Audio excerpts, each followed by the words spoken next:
Okay, I'd like to introduce Secretary of State Ruth Johnson. She was elected into office in 2010, and she has changed the way the Michigan Secretary of State's office does business. The first thing she did is reduce the lines in branch offices by tripling online services with the launch of ExpressSOS.com. And I'm not sure if you've seen, but to advertise that, she took her kayak from Mackinac Island to Mackinac City during the conference last week. Now, she did this all by herself in her own personal kayak. Me, with water, I can't get to one end of the bathtub to the other end without getting scared. So I really commend Ruth for doing that. As Michigan's Chief Election Officer, As Michigan's Chief Election Officer, she fought for and won significant election reform. The new laws ensure that only qualified voters cast a vote, close photo ID loopholes, and the law also fights cheating like ballot coaching in the nursing homes. So that's been one of her main objectives. Also, the Secretary is co-founder of Operation Our Troops Count. She went on in 2012, she went over to the Middle East to personally talk to our troops about their votes counting. She has made organ donation awareness a priority. Under her changes, the Michigan Organ Donor Register grew by a record 1 million people the last 2 years. The Secretary is a lifelong resident of Northern Oakland County. She has an associate's degree from Oakland Community College, a bachelor's degree from Oakland University, and a master's degree from Wayne State University with honors. So let's give a warm welcome to Secretary of State Ruth Johnson. Thank you. Appreciate it.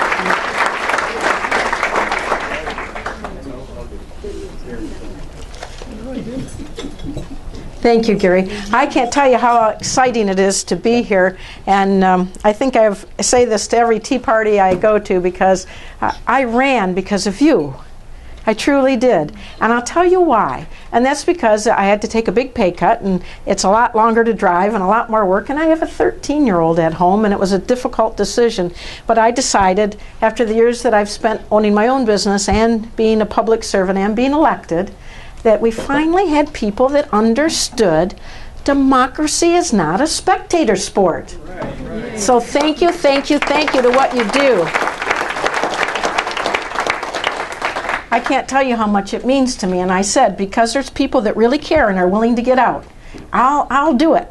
It did take me a couple months to come to that, but I'm really glad I did, because I get to work with some great people, and tonight I have here a couple of staff. I have Gary and Brittany in the back, and the staff that we have is spectacular, and I'm very proud of them. We're down 25% staff from where we were 10 years ago, and they're doing a great job.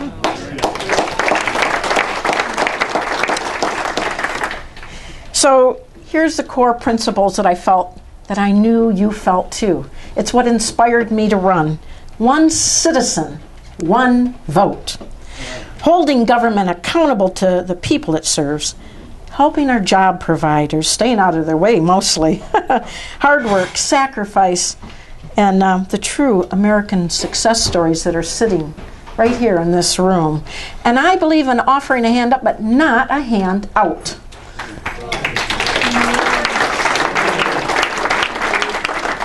And I say that as somebody that did get a little hand up. I grew up largely under the poverty level, and we didn't ask for food stamps or any of those things, but I did get Social Security, and we did live under the poverty level because my father died very young from a heart attack and left my mom with 3 kids. So I understand it, but I don't understand why we give to people and don't help them to give for themselves. And that is very troubling for me because it takes away people's pride, their sense of being needed, reaching their goals, and I think that we really take away from people when we do that. But it really is an honor here to be here today, and I'm going to go over some of the stuff that we've been working on. And like Gary said, one of the things I had the honor to be asked to go over to the Middle East in September of last year to talk to many of our troops. And I talked to mostly Michigan people. They had that set up for us. We went to 5 installations, 3 ships, and I got to find out what can we do here in Michigan to make sure your vote counts. And I found out a lot of good information. Only about 28% of our troops vote. Isn't that amazing? And who deserves to vote? If anybody does. And I can tell you, you can be very proud of these men and women that are serving over there. I wore, special little shoes, and I had a little shirt with little vents all over it, and I was whining it was 130 degrees. And these men and women had on these thick, the outfits with the canvas, heavy canvas with the camouflage pants, long shirt, hat, boots. And I said, man, can't you guys like the Brits wear shorts? She goes, no, this is a very young man. He said, no, ma'am, we are military ready, ma'am. And I just said, isn't that great? These are people we can be so proud of because they don't get to go to a nice restaurant like this. They don't get to go out and about. And their life is on the line any moment, they know. And when I was over there, Benghazi happened. And so you can be well aware that everybody was on alert. And everybody knew there any minute that call might come that puts their life at risk. It's not just the quality life, but their very life that they're willing to sacrifice for the rest of us. And that's why I'm so pleased that so many of you were involved. So many of you care. Look what people are giving up. I'd like to ask in this room, because I always find in the Tea Party a disproportionate amount, and I'm happy to say that, of people that have served. Can you stand if you serve this country? Please, can you stand up? If you served United States. Woo, look at that.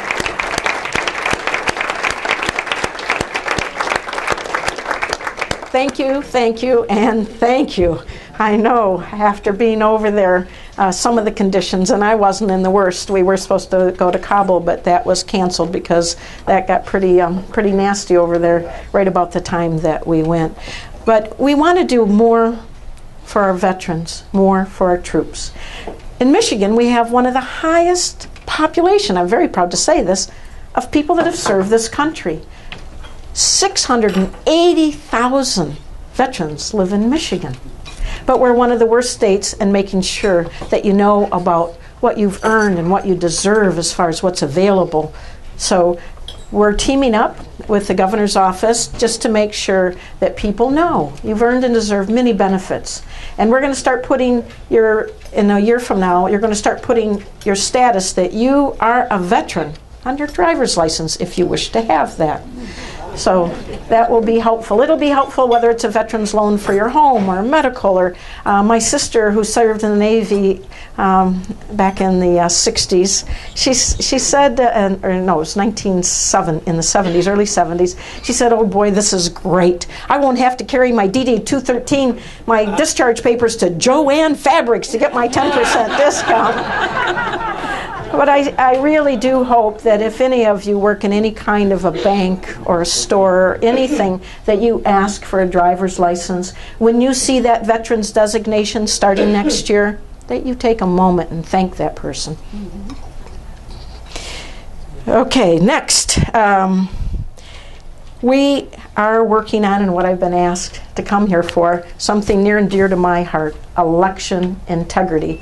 I don't care if you're conservative, I don't care if you're liberal, no cheating. It ruins the system. When I was your county clerk here in Oakland County, we had 3,000 new people registered to vote in one of our cities. Sounds great. Everyone should register. And it's not just, to me, this wonderful treasure we have that we can vote, but I believe it's your obligation and responsibility for what people have done for us.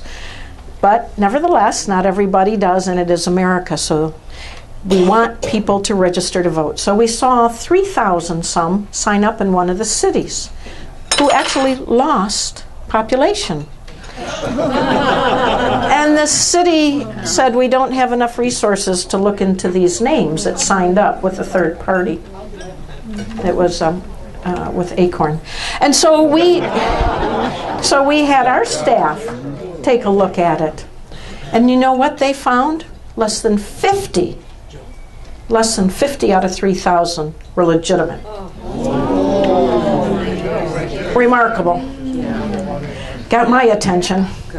And so we know some of the things that happened. In 2008, there was 102.54% of the eligible electorate registered to vote in Michigan.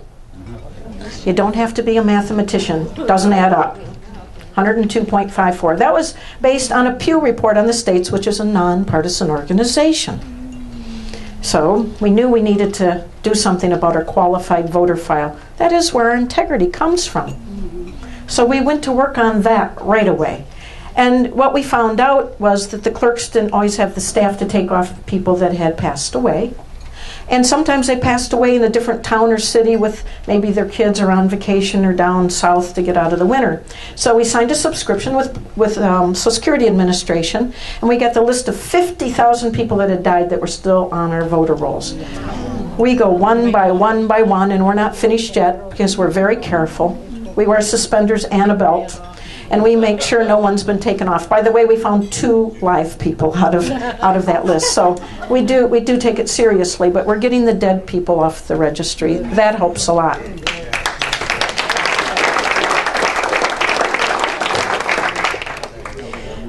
Next, we got some more statistical information, one from the Department of Justice in Washington, D.C., that said we had 20 counties more people were registered than lived there that were eligible.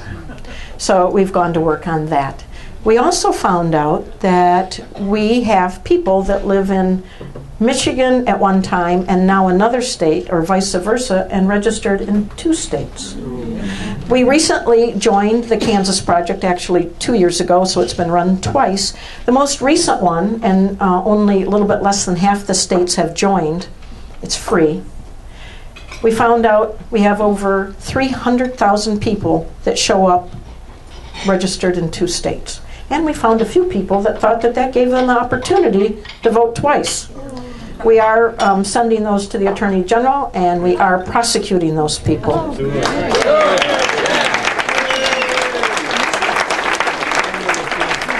Our own Auditor General at the state of Michigan looked at the records and found that, in fact, out of a small sample, they found 1,300 people that voted that were dead or in prison. One actually showed up at the polls, it said. Well, that didn't happen. So we've also gone after that list, and we're working with the prison system and making sure that we get people off the list. Now, the last group, there's thousands of people that are registered, we believe, with the information we have. We ran a small sample to see, and if you extrapolate that out, over 3,000 non-citizens registered to vote. I have asked and even met with Homeland Security in Washington, D.C. for help. We need to get those people off the list. And they will not help. Well, so we have to do it, though. I can't stop. I won't stop. I didn't take this job to, for a parking spot. I want to get it fixed. So we will. So we're working on it. So one of the things we started 2 months ago is, and it took a while to set up the computers, when you come in to get your first driver's license, we want to make sure that you're a citizen. If you're not a citizen, we are in a global market, and we should and must give driver's licenses to companies when people are here legally. Like, take a company that's global, like Bosch. We send people from Michigan over to Germany, and they send people over here. They need to drive. We need to be in this global economy. But they should not get a driver's license that looks like ours. They can, because you know what? They can register to vote because the clerk doesn't know. So we just started, and I'm very happy to say this, into March, where if you're a non-citizen, you get a driver's license that has the expiration date of your visa. And it says LT on it, limited term, which I think is very important to identify for the clerks so they don't get registered. I want to tell you something. Gary's got it up there. Do you see the LT and then the expiration date? So their driver's license will look different, so we don't have people that register. Here's what happened. A lot of people look at it more sinister than it really is, and that doesn't mean that there aren't a few of those. But what happened is the federal government, and here we go, attack on our 10th Amendment, they said, you must ask everybody that comes in for a driver's license or ID if they want to register to vote. And they did that because they didn't want anyone to be discriminated against. However, they forgot a little thing. Non-citizens shouldn't be asked, And our staff would get written up for 34 years if they ask, until 2008. And if you can imagine yourself right now in a different country with a different language and in this very official building, and by the way, we've got it pretty good over here. I used to backpack, been on every continent but one, backpacking on a shoestring, and what we have here is second to none. And so these people go into this very official office, and this person with all the tags on puts this paper towards them and says, because they're going to get in trouble, would you like to register to vote? Or they sign it. And the person looks, would you like to register to vote? Tapping it. Would you like to register to vote? And guess what so many people did? Yes, and if you've ever been in another country where you don't understand the language, after you ask 3 or 4 times, you usually smile and nod your head yes. That's what happens. And they did, and they signed up. And then what we do every 10 years in America, which is great, is we do a census. And then we redistrict. And every single one in here, I bet, is a registered voter. I could bet on it. And you got a registration card last year, didn't you? Had your name, your address, and where you vote. And every one of those people did. And they think, well, isn't America great? I get to vote. Amazing, isn't it? That I can't get help out of Washington, D.C., because let me tell you what happens to these people. I'll give you a couple examples. A man from Indonesia opened a restaurant in Kalamazoo, and he didn't speak English when he came over. It took him 5 years. He was a job provider, family man. His family was here. Everything was going great for him, except for in Indonesia, you must vote. It's the law. So when he went for his last meeting after 5 years of learning language and understanding our history and the Constitution and all those things, they said, have you voted? He said, yes, I did. And they said, you're being deported. And it's a felony. And so people that did it accidentally and didn't know better got the new cards and voted. And so on your little slip that you fill out has your name, your address, and your birth date, and it says in the law that the Secretary of State may establish those forms. And so I said, I want a box that says, I'm a U.S. citizen, yes or no. And we found people here in Oakland County that checked no. And then they were told by the people that work, which are true patriots when they work at the polls, it's not an easy job. I said, you can't vote? And they said, why? I've always voted. I said, no, you can't vote. It's a felony. And so they stop people from hurting themselves, and most important for me, it doesn't change the outcome of an election. And then I have, one of the newspapers makes fun of me because this is a big issue for me. And they said, oh, come on, a few votes don't matter. Well, I served with a young man named Joe Hune, state representative, youngest ever serving in the state of Michigan. And he lost by 1, and the Lee County won by 2. We had 5 state rep races that were won or lost by less than 100 last year. We had a congressional race that was won and lost on 17 votes. Don't tell me a few votes don't count. Every vote makes a difference. And it's so important to protect the system.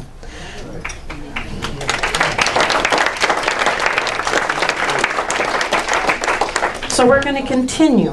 And what we do now when people come in to get a driver's license, we are making sure that they are citizens. If they're not and they are here legally, they may get a limited term driver's license. If they are not here legally, they are not entitled by law to a driver's license.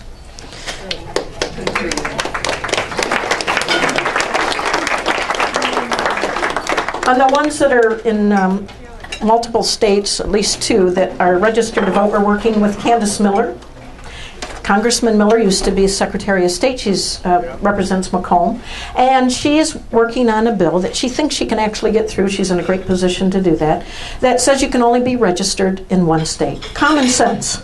Just common sense. People get us mixed up all the time. I was at a restaurant, and I'm from Waterford. I graduated from Waterford High. They knocked it down and built a Kroger, so we all say we're from Kroger High. But I was in my own hometown, and I was eating at a restaurant quite like this, and this elderly woman came up with one of those 4-pronged canes, and she was a little unsteady and kind of hunched over. She goes, I know you. I know you. And I kind of got a little smile, and she said, I bet you worked at Beaumont Hospital. She goes, because I worked there for 28 years. And I said, no, ma'am, I never worked at Beaumont Hospital, but I'm your Secretary of State. My name is, she goes, oh, I know, Candace Miller. Close enough. I was at an event with her in Macomb, and we were making fun of how many times people get us mixed up. I walked out in the audience on my way to the bathroom, and this guy says, "You're doing a great job in D.C." And I said, "Thank you." And I said, "You got a nice compliment, Candace," when we got back to the head table. But she has been fabulous to work with because she has been the Secretary of State, and she does understand that. We're cracking down on ballot coaching. We got a law through that says if you come to your town or city hall to get an absentee ballot, you have to show ID. If you have it, and if you don't, you must sign an affidavit of identity. And we are going to be looking at the affidavits of identity. We changed the law that the clerks have to hold the information for 2 years. We changed it to 6 years. I want to look through it. I want to know. And in the summertime is about the only time we can, because then I can hire some young people that will come through and look at every single name for us. And that's what we do now. We also have audits for the first time after an election. I want to make sure that I can tell you that I know that that election was done properly, was done honestly and fairly for everyone.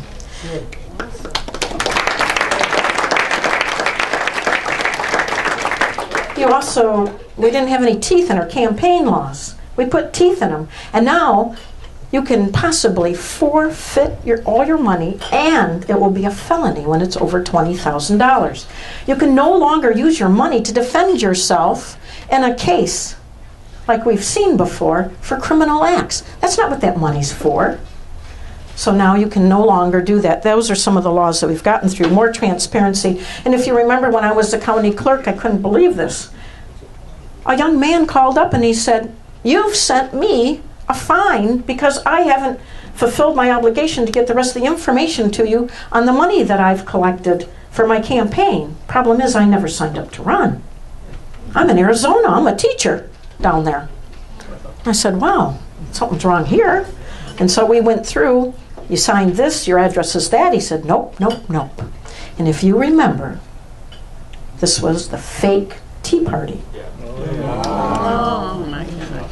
And so, oh boy, it was like, all right, we'll take care of that. And we did. And I reported it to the prosecutor and the sheriff, and we went after that kind of thing. He never did. Somebody forged his name. The fake Tea Party was put together not by Tea Party members, by operatives that were very liberal. And so we made a law now that when you start an organization like that, you have to say who you're getting the money from way in advance, so we know where you're coming from. Either side of the aisle, we need to know. And that will let you know. And then we found another little thing that people figured out. Start with one name, maybe do some unscrupulous things or things that they think people wouldn't like. Then just change your name, because you'd be looking up that name on the computer and you'd say, "Oh, I don't see anything else." They can't do that anymore. Now they've got to be able to disclose both names every time they do anything, so you can go on the computer and figure out who's getting what and from who and how and why. That is transparency.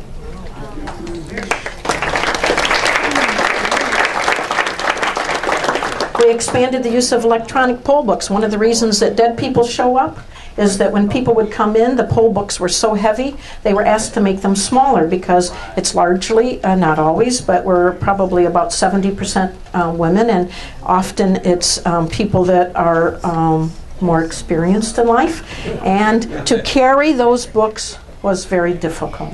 And so they asked to have everything made smaller, the name and the barcode, and then they would go across the barcode and they did one above or one below. That's how you get so many dead people on there, or juniors or seniors or whatever, and it shows that somebody voted that didn't.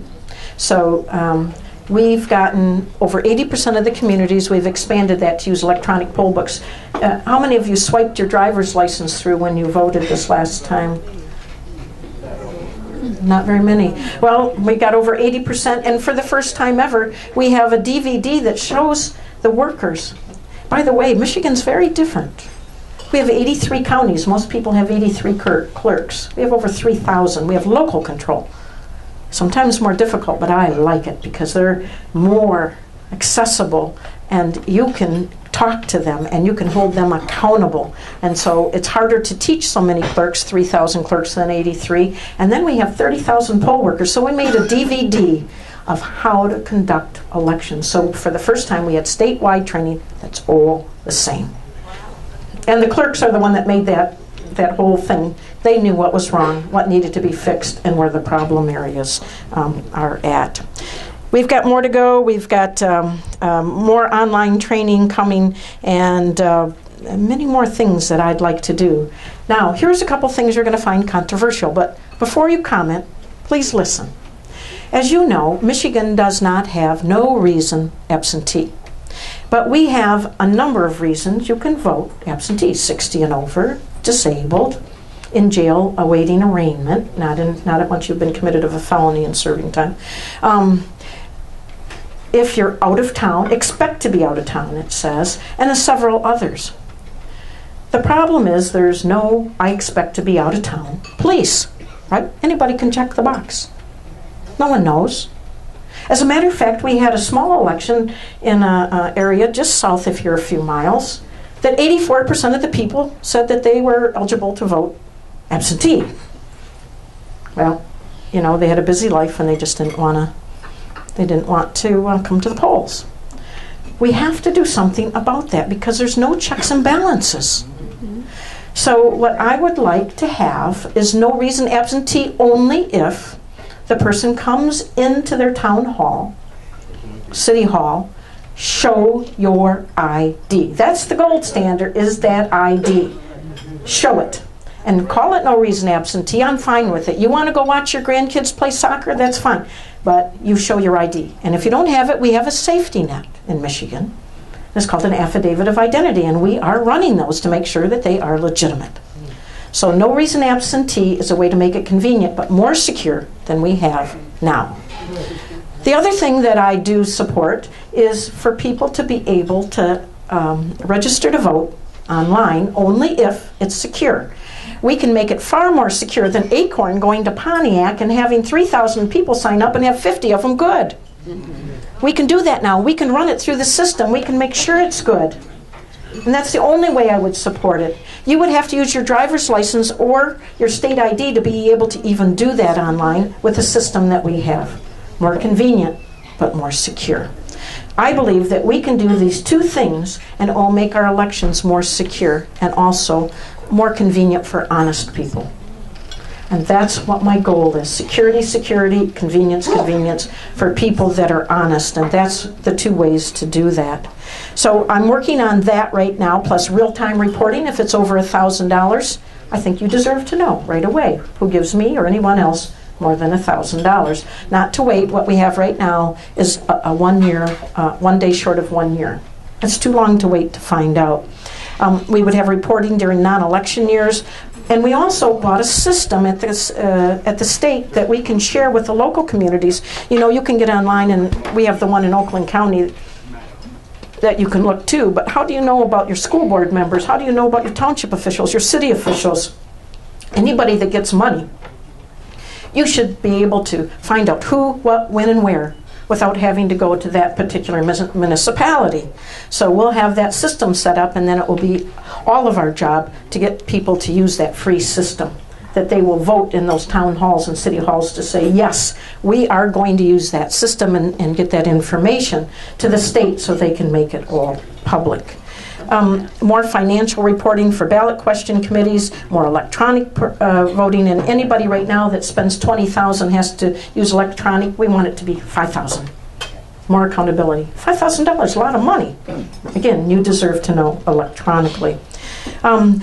I know I have a few people here, and I have to thank you. When I first started out, 131 branch offices. I can't get to all of those. I started out with severe budget crunches, and people hadn't been trained for their jobs, and we were 6 months behind in some of the work we were doing. But I needed to know, how are we doing? And so thank you to those people in this room today that were one of my secret shoppers. They went in and they rated with a very concrete plan, how was the parking, how was the signage, how was the staff, how was the wait. We had everything, and they rated everything, and we compiled that, and we found out where we needed to make some improvements. And we have, and it's only because of those secret shoppers, which did most of my Secretary of State offices. And since then, I've been going around the state and going to them myself. I have to tell you, with 25% less staff than we had 10 years ago, they're doing a pretty darn good job. They really are.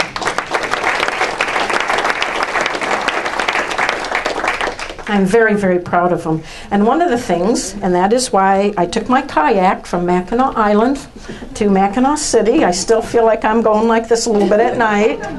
But for ExpressSOS.com, you only have to come in every 8 years for a new photo. You don't have to come in for anything. You can go 5 minutes before midnight on your birthday and take the receipt off your printer and carry it with you, and that's your tab. It's a lot of pressure to take a good photo.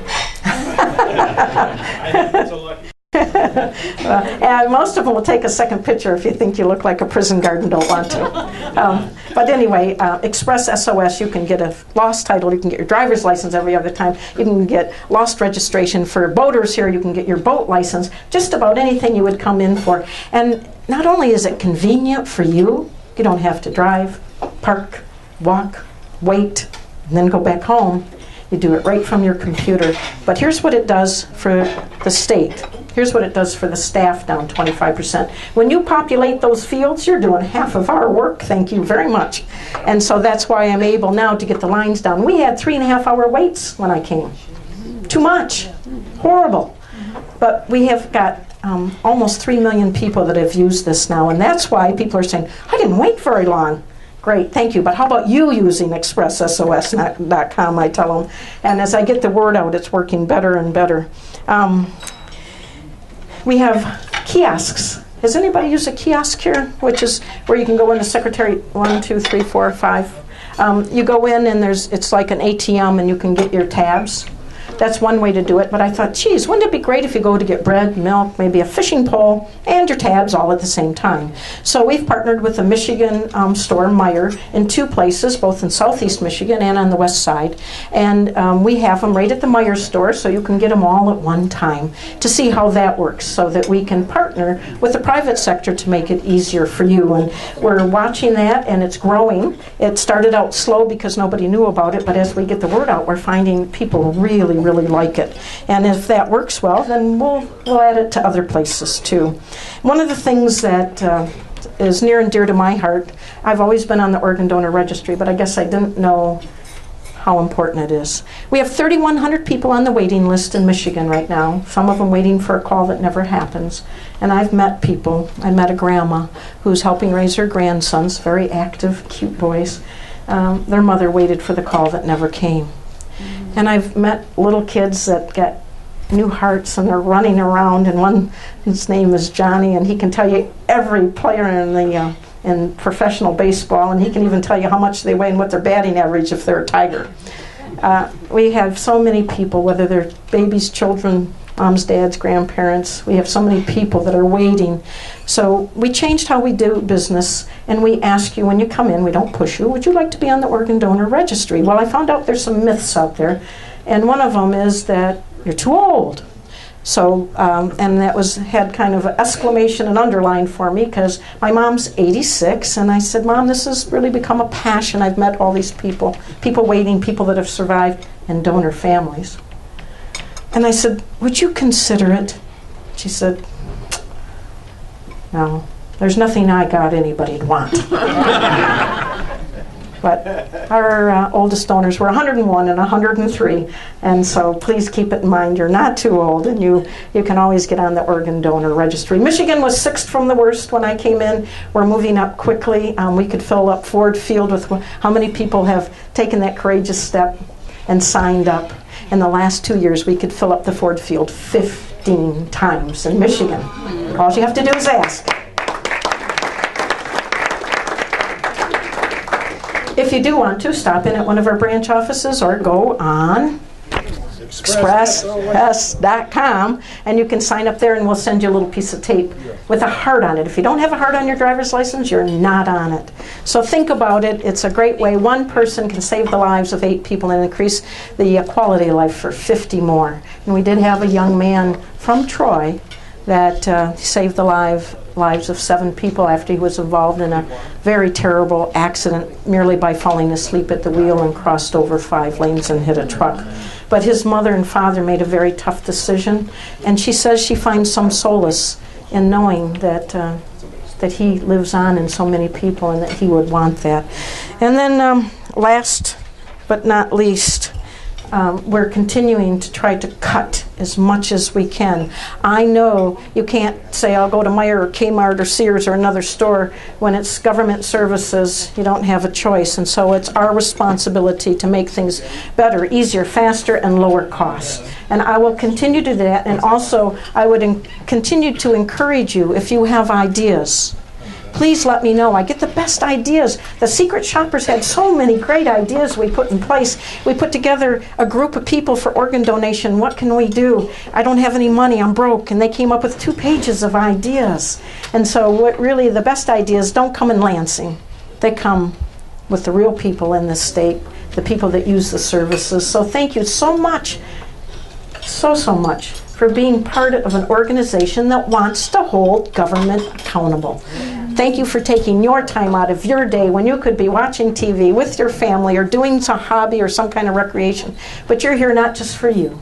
You're here for your kids, your grandkids, and future generations. And you are truly an inspiration. Thank you.